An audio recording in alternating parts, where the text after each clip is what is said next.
안녕하세요. 전산 세무 1급 제88회 기출문제 이론편 보겠습니다. 문제 1번. 다음 중 자본에 대한 설명으로 옳지 않은 것은 1번.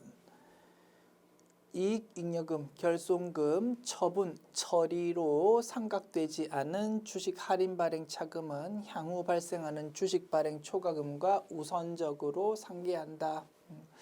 앞부분은 상대지 않은 요 앞부분은 무시하고 요 뒷부분 가지고 판단하면 되겠네. 주식 할인 발행 차금은 주식 할인 발행 차금이 있어. 그런데 주식 발행 초과 상황이 있다 이겁니다. 분기할 때 어떻게 하라고요? 주식 발행 초과금을 바로 회계 처리하지 말고 반대 포지션인 주식 할인 발행 차감을 먼저 없애자 이겁니다. 알고 있는 내용이다, 그지? 맞는 지문이고요. 앞부분 내용은 이겁니다. 상법에 보면 상법 주식 할인 발행 차금이 있으면 이익잉여금이 생겼을 때, 즉 당기순이익이 생겼을 때 그걸로 상계하도록 주주총회에서 결의를 할 수 있다고 선택사항이야. 그렇게 상법에 규정이 되어 있답니다. 앞에 있는 문구가 예전에는 선택사항이 아니고 반드시 몇 년에 걸쳐서 상계하도록 주주총회에서 결의하십시오. 강제사항이었거든. 그때는 옛날에는 중요했어.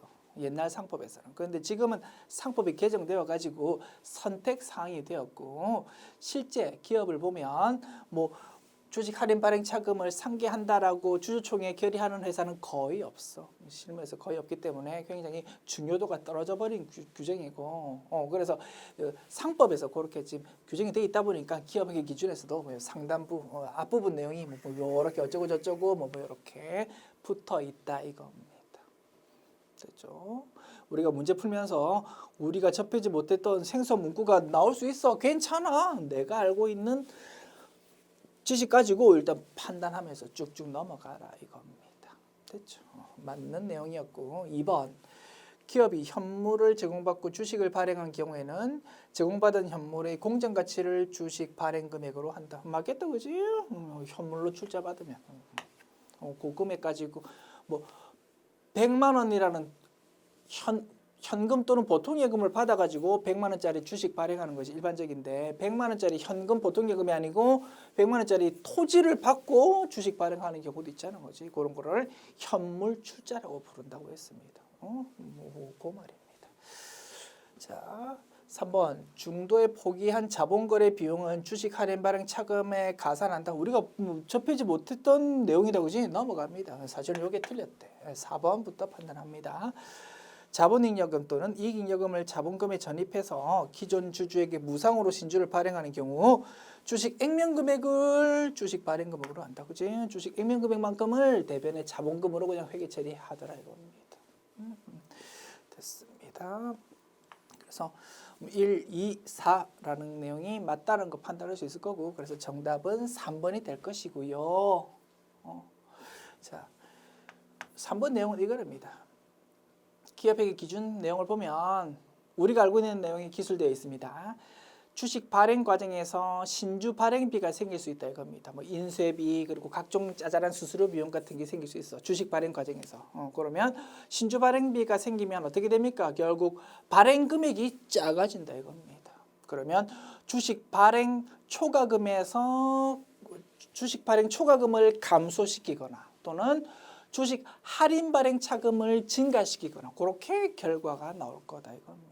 알고 있는 내용이다, 그지? 그러한 내용이 기업회계 기준에 당연히 기술이 되어 있고 그 규정의 뒷부분을 보면 살짝 이런 문구도 있답니다. 규정을 소개하려면 그 앞에 내용하고 쭉 연결시켜가지고 전체를 다 소개를 해주면 좋겠는데 그것도 아니고, 그지? 앞에 다 떼버리고 뒤에 꼬랑지만 이렇게 컨트롤 C, 컨트롤 V로 이렇게 소개하고 있으니까 너무나 이상한 문제다 이겁니다. 그래서 내가 알고 있는 자본에 대해서 내가 얼추 알고 있는데 뭐 이상한 내용이 나왔다. 당황할 필요 없어. 문제가 이상한 거야. 에이? 그리고 이 문구 내용은 이거랍니다.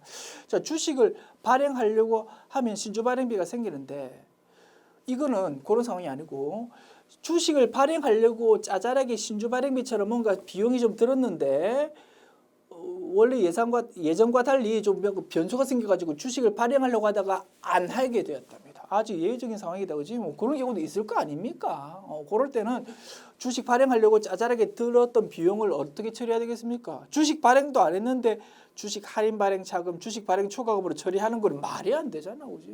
그래서 짜잘하게 든 거는 뭐 할 수 없이 어떻게 그냥 비용으로 처리하십시오라고 규정되어 있다.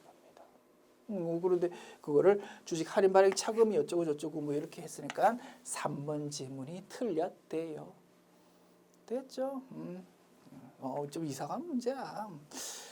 중요하지도 않은 내용이고 됐습니다. 그래서 정답은 3번.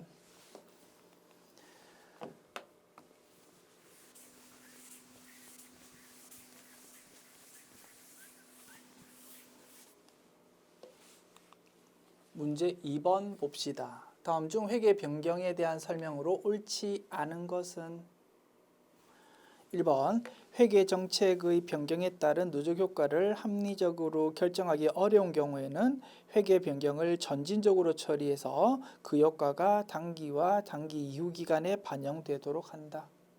맞다, 그지? 회계 정책의 변경은 원칙적으로 소급법입니다. 그런데 예외적으로 그 효과를 합리적으로 결정하기 어려우면 할 수 없지, 그지? 전진법으로 처리한다라고 했습니다. 2번 회계정책 변경과 회계추정 변경이 동시에 이루어진다면 회계정책 변경에 대해서 소급법 먼저 적용한 다음에 그 다음에 회계추정에 대해서 전진적으로 처리하면 되겠지. 그지? 알고 있는 내용이다. 자, 3번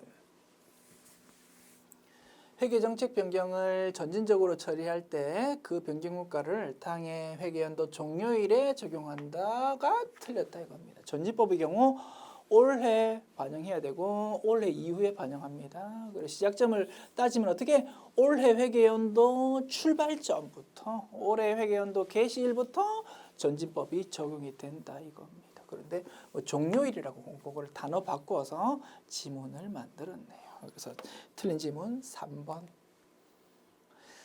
4번 변경된 새로운 회계 정책은 소급해서 적용하는 게 원칙이다, 그지? 정기 또는 그 이전 재무제표를 비교 목적으로 공시할 때는 재작성해야지, 그지? 됐습니다.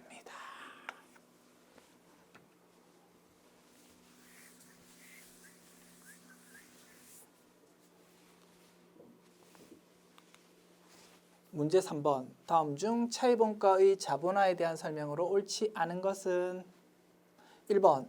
차입원가 자본화는 유형자산, 무형자산 및 투자부동산과 특정 요건을 충족하는 재고자산 이런 거를 묶어서 적격자산이라고 부른데 요거에 대해서 적용이 가능하다. 맞습니다. 우리가 차입원가 자본화에 대해서 유형자산 단원에서 공부했는데 동일한 논리로 무형자산, 투자부동산, 특정 요건 충족하는 재고자산 이런 또에서도 차입원가 자본화 인정합니다라고 규정되어 있더라 이겁니다. 넘어갑니다. 2번 차입원가의 회계 처리 방법은 매 회계 기간마다 각 적격 자산별로 새로운 방법으로 반드시 변경해야 된다. 이게 틀렸다 이겁니다. 이런 문구에 대해서 우리가 구구절절 공부하지는 않았지만 쉽게 판단을 할 수 있을 거야. 자, 건물에 대해서 차입원가 자본화 회계 처리를 하는데 작년까지는 했는데 올해부터는 갑자기 안 한다. 이게 말이 됩니까? 안 된다, 그지? 계속 적용해야지. 적용하려면. 그래서 2번 지문이 틀렸고요. 자, 3, 4번 확인합니다.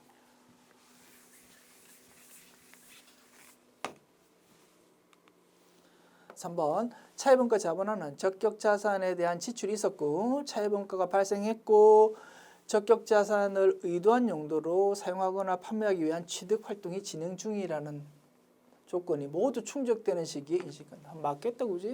자, 우리가 건물을 지으려고 합니다. 우리가 영업활동에 사용할 건물이야. 우리가 직접 건설한데 돈이 필요하다, 그지? 은행에서 돈 빌렸다 이겁니다. 그래서 이자가 발생한다. 그 이자, 원칙적으로는 그냥 이자 비용이라는 비용으로 회계 처리하면 되는데 이런 요건 충족한다면 그거를 그 이자 부분을 자산의 취득 원가로 처리할 수 있다라는 것이 차입원가의 자본화 아닙니까, 그죠? 요건이 뭡니까? 돈이 일단 들어야 돼. 공사하는데 돈 들어야 돼. 그리고 돈 빌려와가지고 이자가 발생해야죠, 그지? 그리고 제일 중요한 게 이거다, 그지? 기간은 언제로? 아무 때나 생긴 이자를 전부 다 차입은과 자본할 수 있는 거 아니야. 공사 시작해서부터 끝날 때까지 그때만 그때의 이자만 차입은과 자본할 수 있다고 했습니다. 그게 마지막 기술한 요 내용이다. 됐지? 4번. 차입원가 자본화는 적격 자산을 의도된 용도로 사용하거나 판매 가능한 상태에 이르게 하는 데 필요한 대부분의 활동이 완료된 시점에서 종료한다. 공사 끝나면 그때까지 딱 끝내라. 그 말을 좀 풀어서 썼네요. 됐습니다. 자.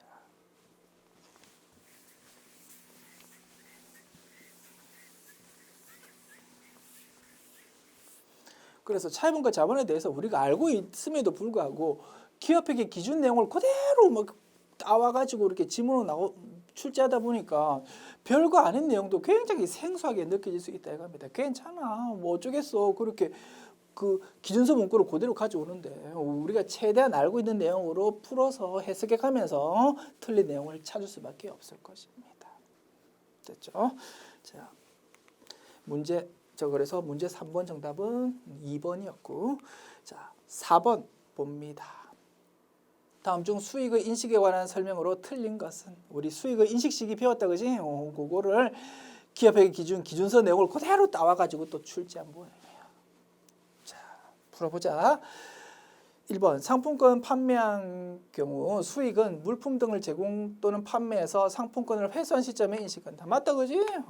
상품권 팔 때 돈이 들어오지만 그때는 선수금으로 회계 처리했다가 실제로 고객이 상품권 들고 와가지고 우리 물건하고 바꾸고 가는 시점에 우리는 수익을 인식한다고 했습니다. 2번, 배당금 수익은 수익 금액을 사전에 결정하기 어렵기 때문에 배당금을 수취한 시점에 인식한다. 이게 틀렸다 이겁니다. 배당금에 대해서는 언제? 주주총회 결의한 날 인식한다고 했습니다. 우리가 받을 수 있는 권리가 확정되었을 때라고 조금 어렵게 풀어 쓰고 있다. 그런데 실제 배당금을 돈 받았을 때 인식한다라고 했으니까 틀렸다 이겁니다. 자, 그래서 정답 2번이고요. 자, 정답은 2번이고 3, 4번 지문 마저 확인합니다. 자, 이미 수익으로 인식한 금액에 대해서는 추후에 회수 가능성이 불확실해지는 경우에도 수익 금액을 조정하지 아니하고 회수 불가능하다고 추정되는 금액을 비용으로 인식한다랍니다. 기업회계 기준에 보면 이런 문구도 있답니다. 기업회계 기준서에서 수익 인식에 대해서 여러 가지 내용이 쭉 서술되어 있는데 이런 내용이 있는데 이것도 좀 아쉬운 게 문단 전체를 다 그냥 세트로 딱 가지고 오면 그나마 앞 뒤가 좀 연결이 돼가지고 이해하기 쉬울 거야. 그런데 워낙 문단이 길다 보니까 뒷부분에 있는 것만 그냥 뭐 앞에 내용은 설명도 안 하고 뒤에 있는 것만 그냥 떼와가지고 컨트롤 C, 컨트롤 V로 이렇게 소개하고 있다 이겁니다. 아쉽다. 별로 중요하지도 않은 내용이면서도 이해하기도 또 힘들다 이겁니다. 좋지 않은 문제고요. 실제 내가 시험을 풀고 있는데 이런 게 나와가지고 당황스럽다. 괜찮아. 문제가 있어 간 거야. 됐지? 출제되었으니까 소개는 해드릴게요. 기업회계 기준서에는 이런 내용이 기술되어 있답니다. 야, 매출을 하지만 매출을 한다 하더라도 상대방한테 돈 받을 게 불확실하다면 너는 수익 인식 못하는 거야. 맞잖아. 그지? 그러면 자칫하면 분식회계가 될 수 있으니까 그런 내용이 기술되어 있답니다. 당연한 소리인 것 같고. 다만 자, 작년에 물건 팔 때까지는 돈 못 받을 걸로 생각 안 했는데 올해 들어서 갑자기 상대방 회사가 사정이 나빠져가지고 돈 못 받을 가능성이 굉장히 높아져 버렸다 이겁니다. 그러면 작년에 수익으로 인식했던 거는 건드릴 수 없을 거야. 당연한 소리 아닙니까? 이미 마감 끝났는데 뭐. 그럼 어떻게? 충당 부채라는 개념을 사용해가지고 회계 처리해야 될 것이고 분식회계가 안 되려면 제대로 그런 것도 반영해야 될 거 아닙니까? 그리고 그 부분에 대해서는 비용을 인식해야 될 거다 이겁니다. 당연한 소리겠지. 자, 매출 인식했다가 상대방 회사가 망해서 돈 떼었다. 어떻게 합니까? 대손 확정 분개를 하잖아, 그지? 애당초 매출 건드리지는 않아. 그거하고 동일한 논리겠지. 이런 규정도 있다더라. 구경해 보았고요. 그래서 앞부분도 쭉 설명이 돼야 되는데 뭐 뒷부분만 떼왔으니까 되게 이상한 거야 지금. 됐습니다. 맞는 문구였고, 자 4번 마저 확인합니다. 용역 제공 거래의 성과를 신뢰성 있게 측정할 수 없다면 발생 원가 범위 내에서 회수 가능한 금액만큼만 수익으로 인식하고 발생 원가 전체를 비용으로 인식하라라고 규정하고 있답니다. 뭐 생소하진 않을 거야. 건설업에 대한 진행률 기준 생각해도 되겠어. 진행 기준에 따른 수익 비용 인식할 때 어떻게 합니까? 비용은 그냥 발생한 원가 전부 다 인식한다 그지? 수익은 진행률에 따라서 인식하는데 성과를 신뢰성 있게 측정할 수 없다면 진행률을 계산 못한다면 어떻게 되겠습니까? 할 수 없지 뭐. 원가 범위 내에서 돈 받을 수 있을 것만 수익으로 인식해야 되겠지. 이런 문구도 있답니다. 됐죠? 오, 회계 공부 열심히 했는데 너무 어렵습니다. 괜찮아. 문제들이 이상한 거야. 자, 재무회계에서 5문제가 출제되는데요. 기업회계 기준에서 쭉쭉 나와가지고 소개한다. 그거 기껏해야 한두 문제 출제되어야 정상적이겠지. 그런데 지금 보면 5문제 거의 대부분이 전부 다 기업회계 기준서에서 그냥 문구를 그대로 옮겨와가지고 출제하고 있습니다. 옮겨오더라도 제대로 그냥 문단 전체를 다 소개하면 또 그나마 말이 되겠지. 그런데 문단 중에서 막 앞, 뒤 떼고 뭐 중간 것만 떼와가지고 출제를 하니 이게 이상하지 아니할 수가 있습니까? 아쉽습니다.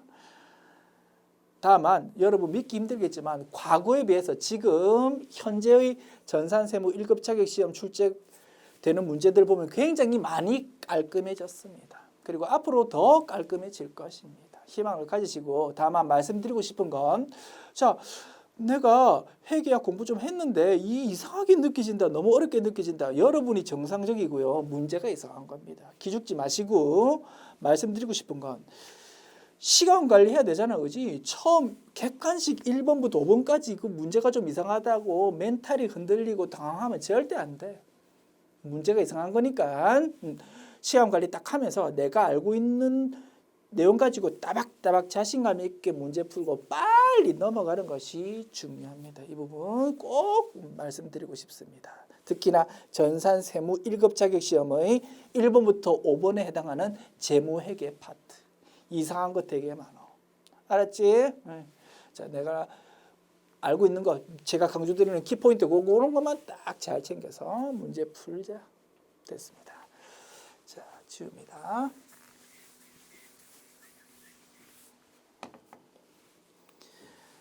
자, 문제 5번.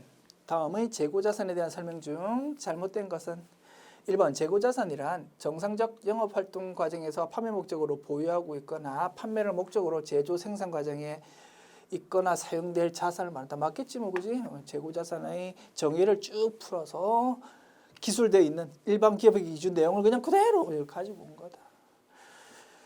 2번 재고자산은 1년 이내의 기간에 생산에 사용되거나 판매되는 것으로 보기 때문에 유동자산으로 분류한다. 맞다, 그지? 문구가 이렇게 좀 어색한 이유는 기업회계 기준 내용을 그대로 지금 복사해 온 건데 영국에서 발표하는 영어로 된 IFRS 국제회계 기준을 그대로 한글로 번역해가지고 국제회계 기준으로 사용하고 있고 그 중에서 대부분을 일반 기업회계 기준에서 그대로 차용해 오고 있기 때문에 굉장히 이상하게 느껴지는 문구가 되게 많아. 별것도 아닌데 뭐 엄청 어렵게 기술되어 있다고. 괜찮아. 그런 이유 의역을 하다 보니까 이상하게 지금 느껴질 수 있다. 별거 아니잖아, 그렇지? 재고자산은 유동자산이다 이겁니다. 맞다. 3번 재고자산의 취득원가는 매입원가 또는 제조원가를 말하고 취득과 관련해서 발생하는 운임, 수입, 관세 등은 취득원가는 별도로 판관비로 지급한다. 이게 틀렸다 이겁니다. 그죠? 취득 부대 비용이니까 자산의 취득원가로 합산해야 되잖아. 그런데 별도 비용으로 인식한다고 적었으니까 3번 지문이 틀렸다. 4번 적송품이란 위탁자가 수탁자한테 판매를 위탁하기 위해 발송한 재고자산을 말한다. 맞다, 그지? 됐습니다.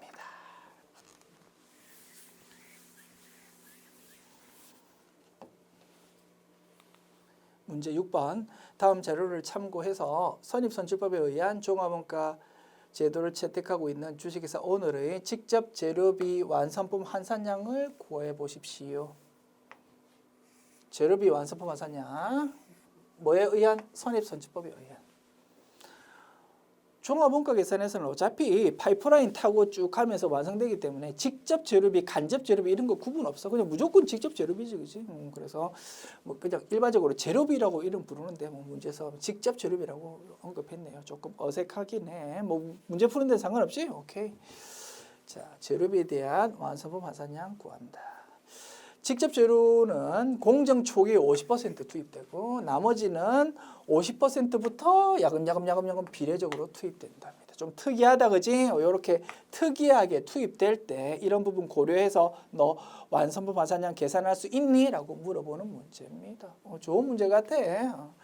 별표 쳐주십시오. 그래서 종합원가 계산해서 완성품 환산량 구하는 거 외우는 게 아니잖아, 그지? 딱딱 머릿속에서 논리를 그려가지고 그에 따라서 완성품 환산량 구해야 되고 그런 거를 너 무조건 외우는 게 아니고 진짜 논리적으로 판단할 수 있는지를 그거를 물어보는 문제입니다.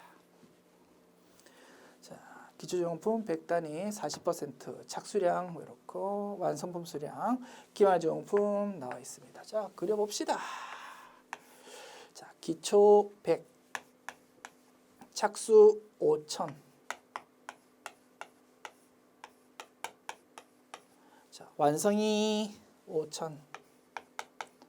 기말이 100이겠네. 자, 5,000개는 자, 선입선출법이야. 자, 따져봐야 돼. 100개는 기초제공품 완성. 나머지 4,900은 착수해서 완성. 자, 100개는 출발점이 몇 프로? 40%. 그리고 기말 제공품은 몇 퍼센트? 45%. 자, 재료비에 대해서만 완성품 환산량 구하면 되고요. 파이프라인 그립니다. 자, 40%, 45%, 아이고, 45%. 그리고 그 뒤에 50%가 있겠다, 그지? 50%. 자, 재료비 공정 초기에 50% 투입되고 나머지는 50%부터 야금야금 이렇게 투입된답니다. 됐죠? 자, 100개는 몇 퍼센트 출발? 40%에서 출발해서 완성. 4,900개는 처음부터 출발해서 완성. 100개는 처음부터 출발해서 45%에서 멈춘다. 됐지요? 자, 재료비의 완성품 환산량 구해보자.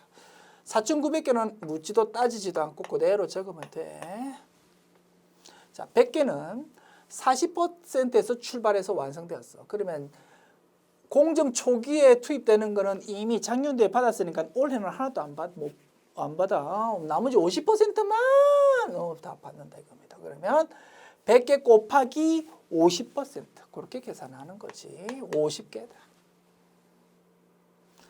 자, 그리고 처음부터 출발해서 45%에서 멈추는 요 기말 제공품은요. 자, 50%부터 투입되는 건 하나도 못 받아. 공정 초기에 투입되는 거는 전부 다 받아. 그러면 100개 곱하기 50%가 되겠지. 그지? 아니, 이것도 50 적어준다. 그러면 세 개 합하면 5,000이라는 것이 재료비의 완성품 환산량 합계가 될 것입니다. 계산하실 수 있겠죠? 외우는 게 아니야. 파이프라인 그려가지고 논리적으로 판단하는 것이다. 정답은 2번이 되겠습니다. 별표 치고 잘 개념 잡아주자. 문제 7번. 다음 중 매출 원가와 단기 총 제조 원가가 동일해지는 경우는 자,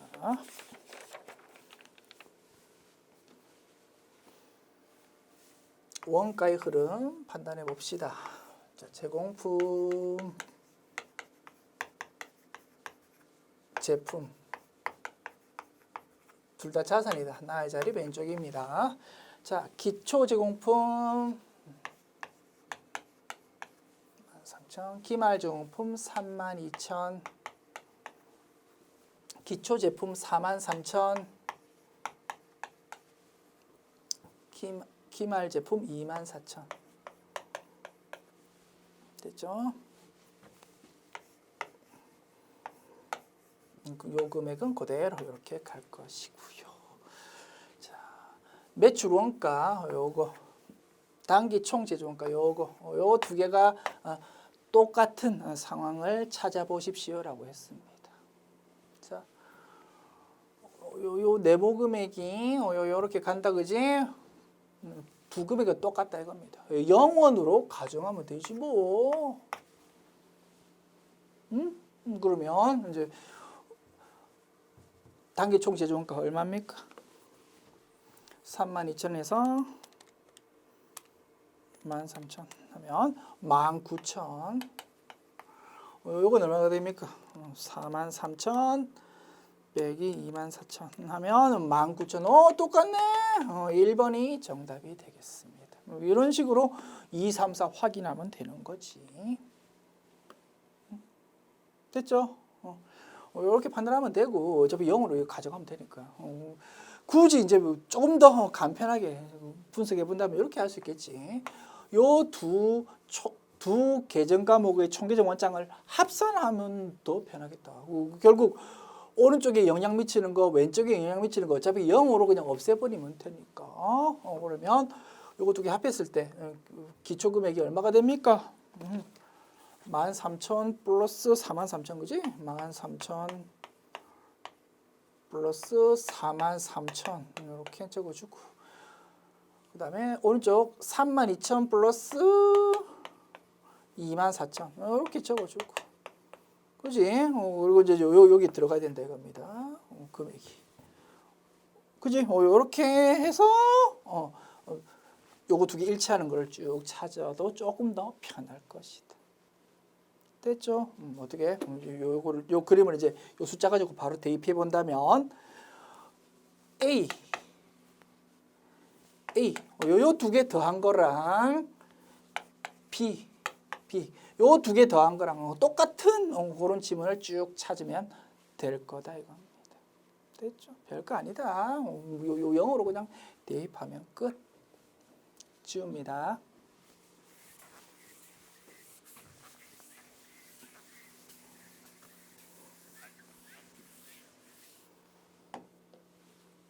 문제 8번 주식회사 스피드의 공장에는 두 개의 보조 부문, 식당 부문, 전력 부문, 그리고 제조 부문 두 개, 절단 부문, 조립 부문이 있다. 상호 배분법이랍니다. 상호 배분법 2원 1차 연립 방정식으로 풀어라 이겁니다. 그죠?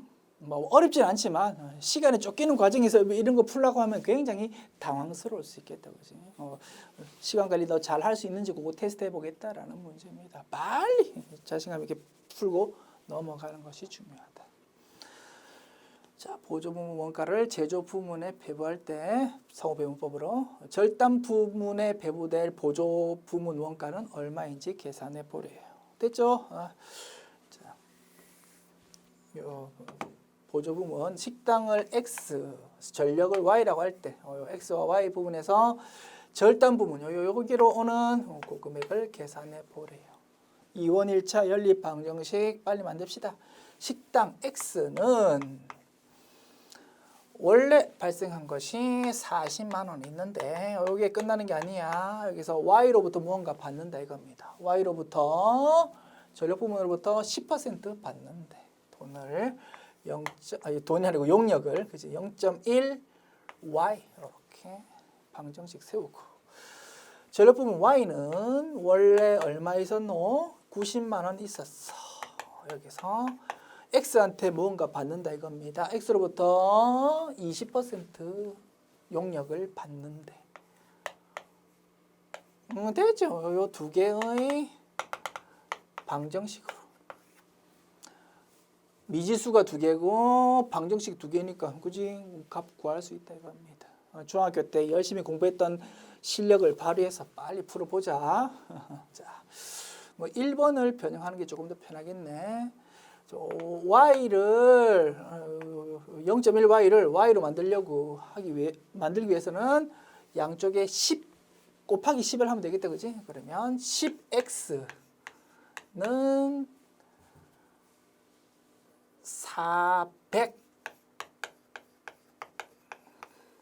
플러스 y 뭐 이렇게 1 다시라는 식으로 변형했고요.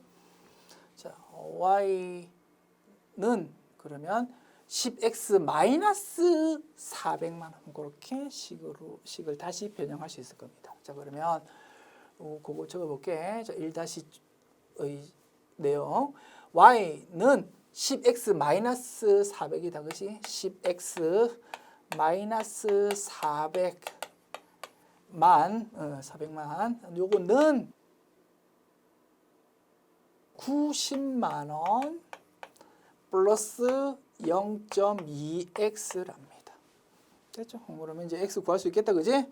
요거를 요로 넘깁니다. 그러면 9.8x는 요래 옮기면 490만 원 될 것이고, 그러면 x는 얼마입니까?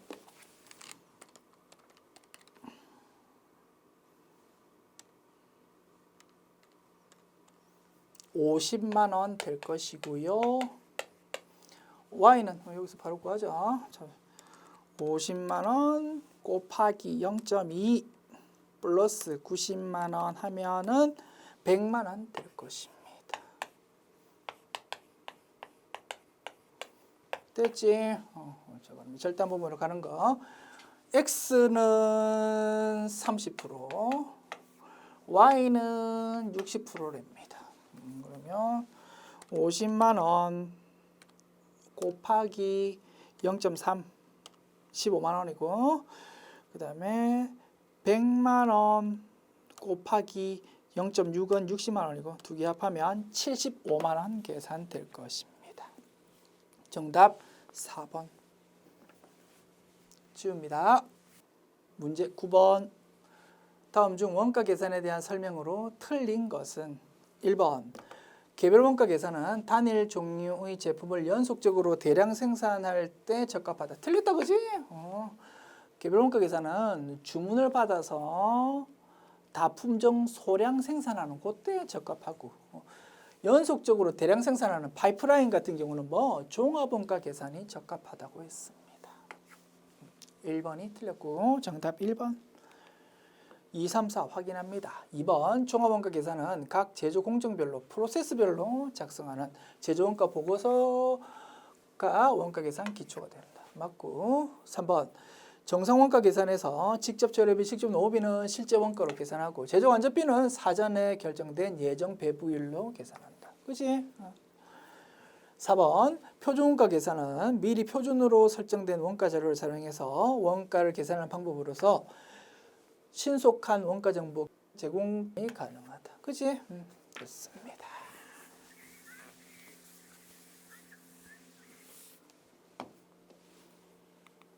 문제 10번. 다음은 주식회사 한세의 제조활동과 관련된 자료다. 직접 노후비 능률 차이는 얼마일까? 표준원가 계산이다. 그지? 자, AP, AQ, SP, AQ, SP, SQ.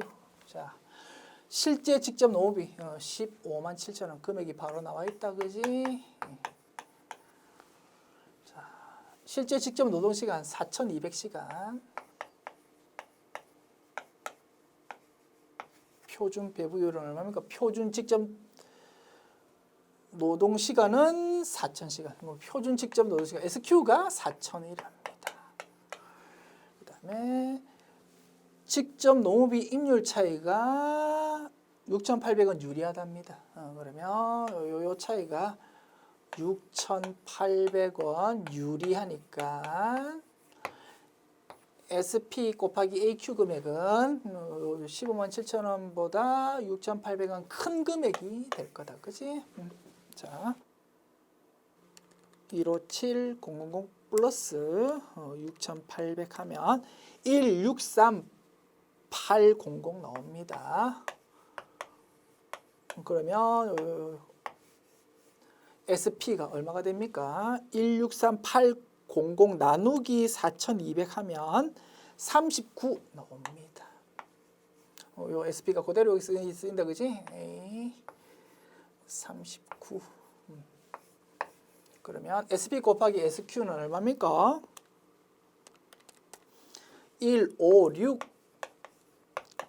000 될 것이고 요거 두 개 차이가 능률 차이가 되겠지. 차이 금액은 7,800이고 AQ가 섞인 게 더 크니까 불리하다 이겁니다. 표준으로 계산한 것보다 뭔가 좀 크게 발생한 거니까 불리하다. 7,800 분리라고 되어 있는 4번이 정답. 됐죠? 지웁니다.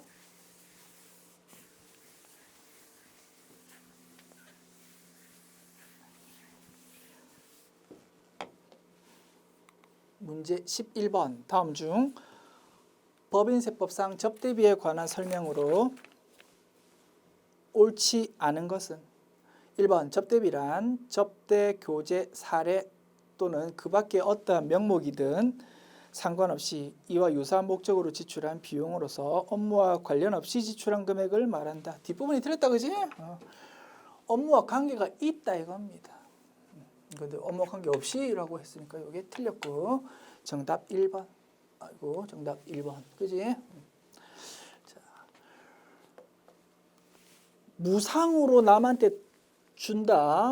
그거를 이제 무상 제공을 좀 구체적으로 보면 이렇게 분석할 수 있다 그지? 업무와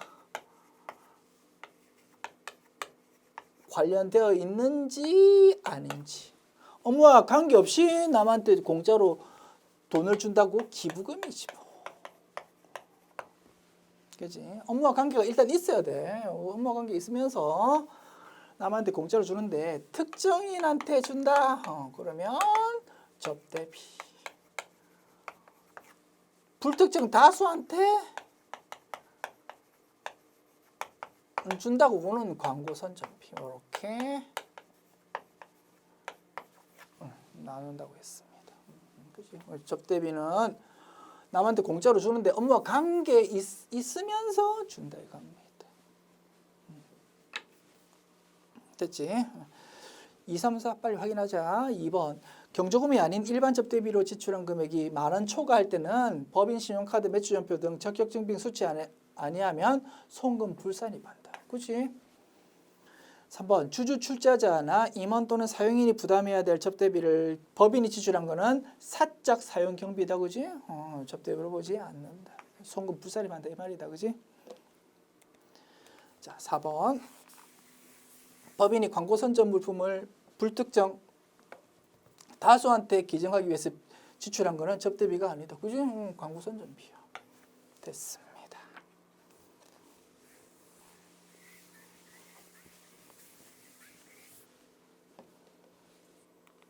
정답 1번. 문제 12번.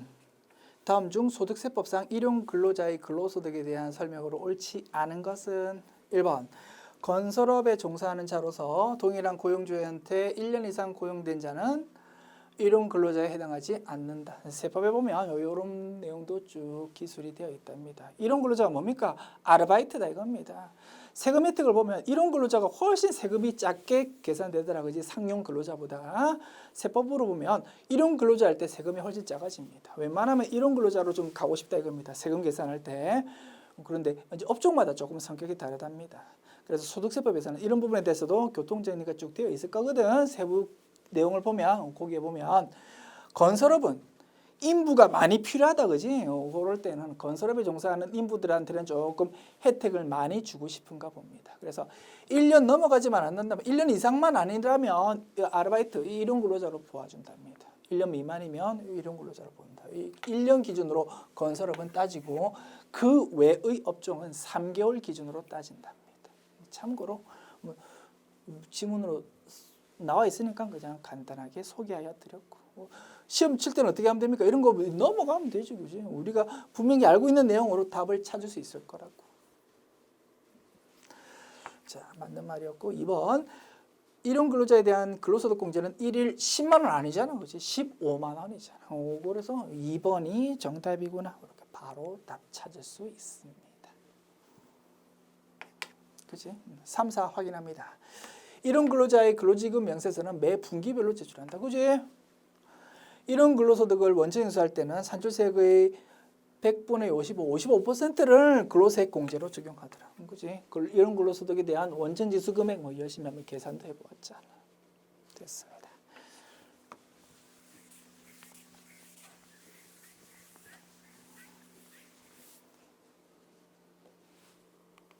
문제 13번. 다음 중 법인세법상 부당행위 계산 부인을 적용하기 위한 요건에 해당하지 않는 것은 법인세법상 부당행위 계산 부인. 굉장히 중요하더라고요. 그지? 요건 두 가지였습니다. 특수관계인과의 거래 이어야 되고 조세 부담을 부당하게 감소시켰다고 인정되어야 된다. 세금을 좀 작게 내려고 했다. 두 가지 요건이 필요하다고 했다. 자, 틀린 거 찾는 거거든. 자, 조세 회피 의사는 필요하지 않다. 이건 맞다 이겁니다. 세금을 좀 작게 내는 결과가 나타났다고요. 그러면 부당행위 계산 부인에 해당해. 처음부터 내가 이거 세금 떼먹으려고 의도했다 안 했다는 사실은 입증하기가 어려워. 그런 거는 부당행위 계산 부인 판단할 때 그런 거는 고려 못해. 당연하다 그지. 사람 속마음을 어떻게 알아. 됐습니다. 이것도 맞는 거고요. 그래서 4번이 정답이랍니다. 법인세법상 열거된 거래에 해당해야 된다. 이러면 안 되겠지. 그치? 부당행위 계산 부인 워낙 유형이 다양하더라 이겁니다. 세금 떼먹는 수단이 엄청 방법이 많더라 이거지. 그래서 부당행위 계산 대표적인 사례들 쭉 소개했고 그 맨 마지막 문단이 뭐였습니까? 뭐 1번부터 몇 번까지와 유사한 준하는 거래로서 세금을 부당하게 떼먹은 걸로 인정되는 그런 거래 전부 다 요 규정 정하겠다라고 딱 규정해 놓고 있더라 이겁니다. 됐죠. 지웁니다.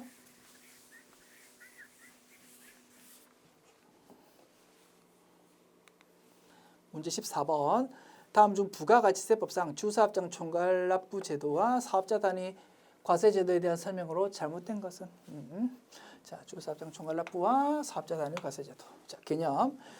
둘 이상 사업장이 있는 경우 사업장의 납부세액 또는 환급세액을 통산해서 납부하는 제도. 그지? 주사업장 총괄납부. 사업자 단위과세 제도는 납부뿐만 아니고 신고도 그냥 합해서 한 군데서 할 수 있는 거다. 그지? 둘 이상 사업장이 있는 경우 사업장이 아닌 사업자 단위로, 사업장별로 원래 하는 게 원칙인데 사업자 단위로 그냥 모든 신고 납부를 할 수 있는 게 사업자 단위과세 제도다.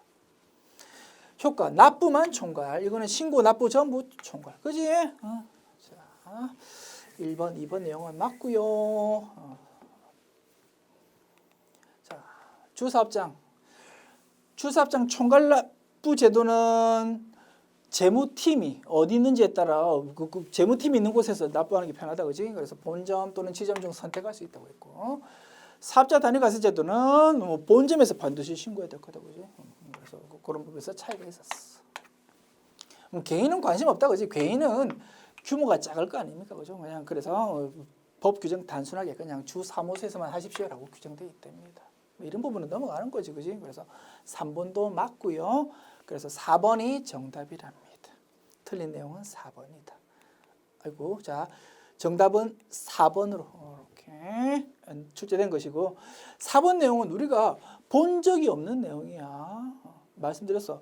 생소한 문구가 출제될 수 있어. 그러나 우리는 뭐 내가 알고 있는 지식으로 열심히 그냥 자신감 있게 답을 찾고 넘어가면 되는 거야. 동그라미 4번 내용은 그냥 참고로 구경해 보시면 되고, 설명 시작합니다. 설명할 이 부분 굉장히 구석진 내용인데요. 이런 부분에 대해서 2019년도 세법 개정사항으로 제가 소개를 간단하게 해드린 적이 있었는데 그때 사용했던 자료를 가지고 동그라미 4번 내용 참고로 설명해 볼게요. 가벼운 마음으로 들어보십시오. 자, 이 내용입니다. 참고로 들어봐.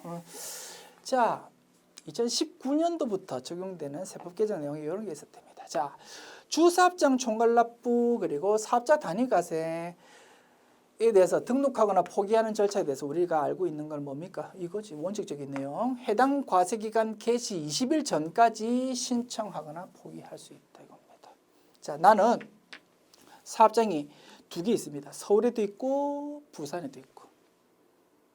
지금은 원칙대로 사업장별로 신고 납부하고 있다 이겁니다. 서울 본점은 본점대로, 부산 지점은 지점대로. 그런데 내년부터 주사업장 총괄납부 또는 사업자 단위과세를 적용하고 싶답니다. 언제까지 등록하라고요?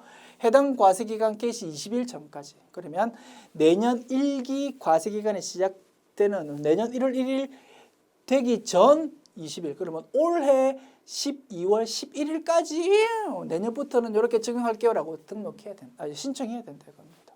그지? 이게 제일 중요한 내용이지. 이게 원칙이고요. 여기까지 우리 본문에서 배웠잖아. 그런데 세법의 세부 규정을 보면 이제 세법이라는 거는 실무에서 바로 적용을 해야 되니까 사례가 굉장히 많을 거잖아. 그러한 모든 사례를 커버하려고 하다 보니까 굉장히 세세한 부분까지 언급이 될 수밖에 없어. 그래서 세부 규정을 살펴보면 이런 내용도 있답니다. 자, 위에서 말한 일반적인 케이스는 기존에 두 개의 사업장이 있는 상태에서 기존에는 부가가치세법상 원칙대로 사업장별로 뭔가 신고 납부를 하고 있는 상태에서 뭔가 내년부터 이렇게 새로 적용하려고 하는 게 원칙적인 내용이고요. 이런 경우도 있을 거 아닙니까?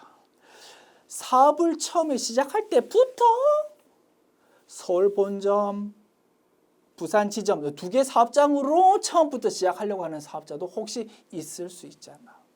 그런 경우도 뭔가 기술이 돼야 된다고. 자, 해당 과세기간 시작하기 20일 전까지 신청해야 되는데 아직 나는 사업도 시작 안 했어. 그럼 사업 시작하기도 전에 사업 시작을 안 했다는 거는 사업자 등록번호가 없잖아. 그지? 사업자 등록번호도 없는데 이런 제도부터 신청한다는 거는 말이 안 되잖아. 그지? 그래서 이렇게 규정해 놓은 거야. 처음부터 둘 이상 사업장으로 사업을 시작하는 사람은 그냥 사업자 등록 언제까지 해야 됩니까? 사업 개시일로부터 20일 이내에 사업자 등록 신청해야 되잖아. 그때까지 그냥 이런 제도 신청하면 됩니다라고 규정해 놓았다 이겁니다. 좀 당연한 소리야. 당연히 필요한 거지.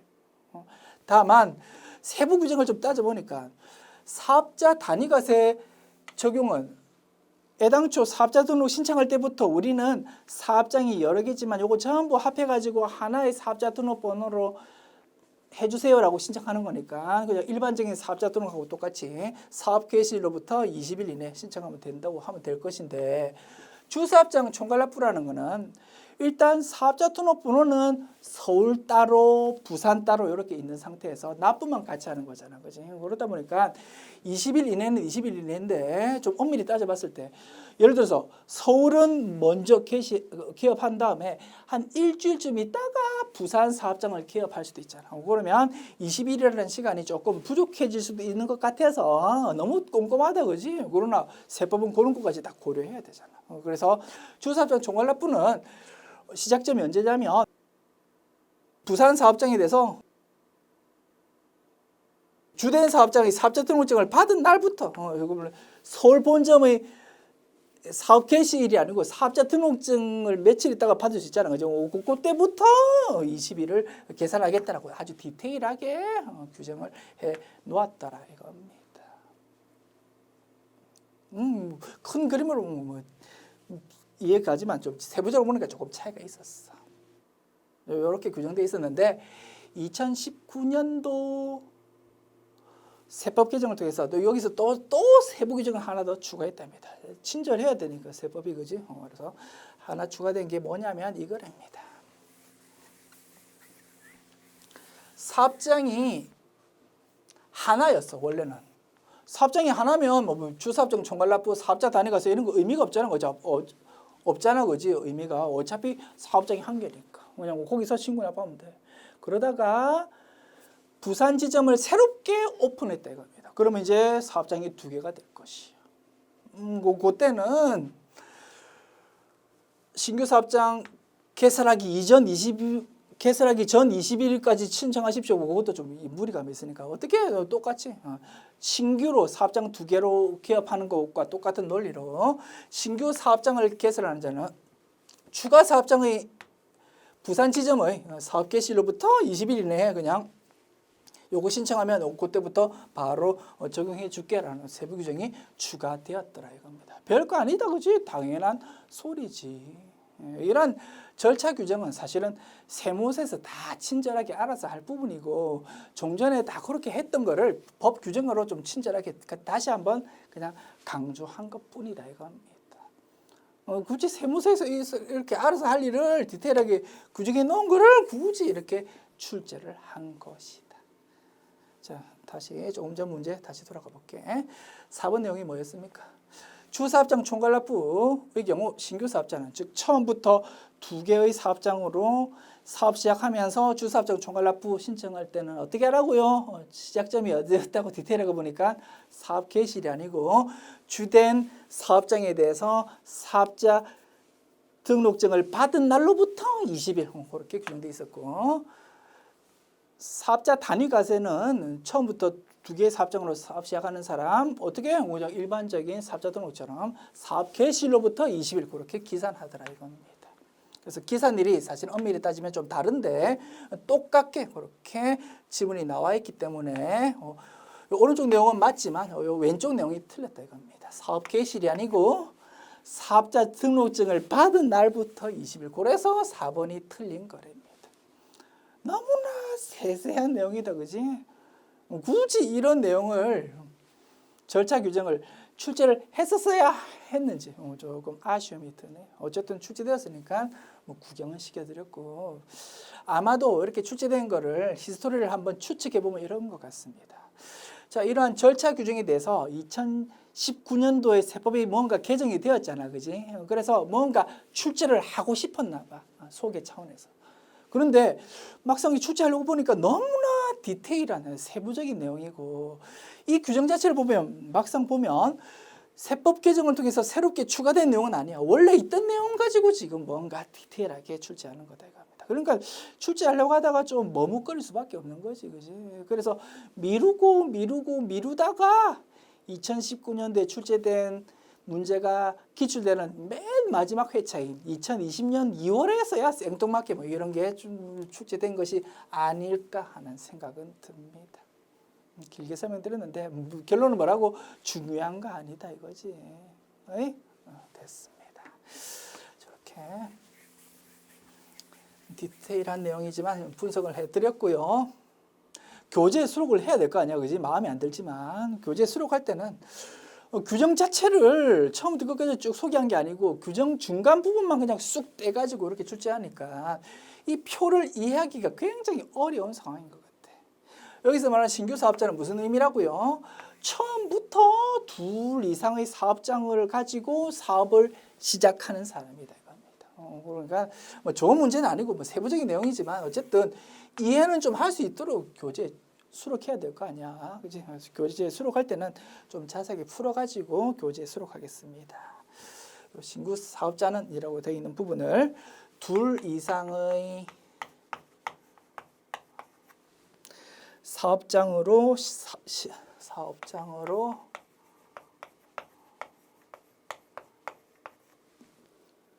신규로 사업을 개시하는 자는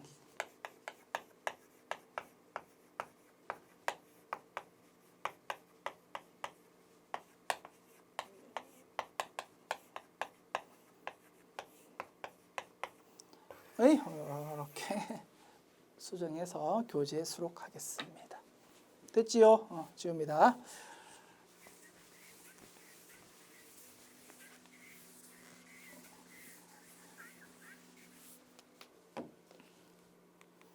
문제 15번. 다음은 조세특례제한법상 최저한세에 대한 설명이다. 가장 옳지 않은 것은 내국법인인 중소기업의 최저한세율은 7%다. 그지? 우리 실기편에서 가끔 활용되는 내용이었습니다.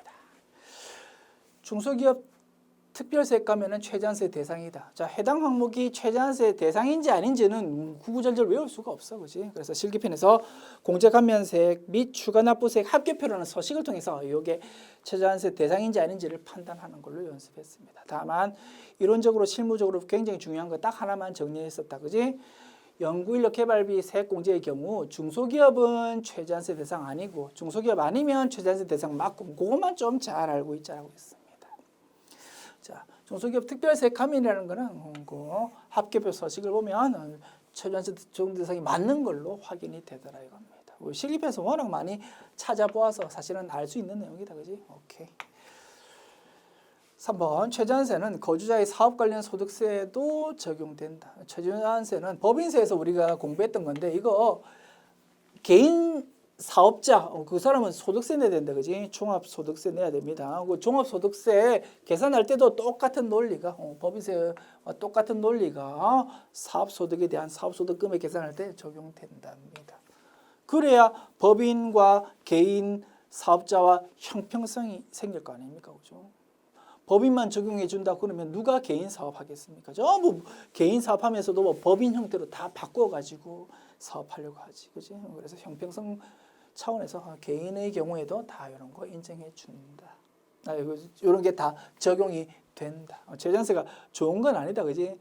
세금 너무 많이 깎아주는 걸 안 깎아줍니다. 뭐 그렇게 하는 거니까 좋은 건 아니다, 그지? 만약에 법인만 적용하고 개인은 적용 안 한다고 하면 개인이 더 유리한 거잖아, 그지? 그러면 법인으로 안 하고 다 뭐 개인으로 어쨌든가 막 개인 형태로 사업하려고 막 노력할 거 아니야, 그지? 그런 면에서 문제가 생길 수 있다 보니까 이렇게 다 개인 사업 관련 소득세에서도 적용하는 걸로 규정되어 있습니다. 자, 그래서 1, 2, 3번 맞고 4번이 이제 틀렸겠지, 그지? 4번이 정답이고요. 최저한세 적용으로 감면받지 못한 세액 감면은 5년 이내에 2월에서 감면한다. 이게 틀렸다 이겁니다. 세액 공제는 2월이 가능했어. 그러나 세액 감면은 2월 감면 같은 거 없다고 했잖아. 그렇지? 2월 감면 없다고 했어. 그래서 최저한세에 걸렸을 때 포기를 해야 된다. 그지? 세금 깎아주는 규정을. 원칙적으로 납세자가 선택할 수 있지만 과세기간이 정해야 될 경우에는 그 순서가 딱딱 정해져 있었어. 그 순서에서 제일 핵심적인 내용은 납세자한테 유리할 수 있도록 2월이 가능한 거, 세공제부터 일단 배제시키고 포기시키고 세액 감면은 뒤에 배제시킨다. 그것이 굉장히 중요한 논리였다 이겁니다. 왜? 세법은 납세자를 사랑합니다라는 속뜻이 숨어 있기 때문이다. 그래서 납세자한테 유리하도록 2월 공제되는 세공제부터 배제시키고 세액 감면은 나중에 배제시킨다. 그것이 중요했었다.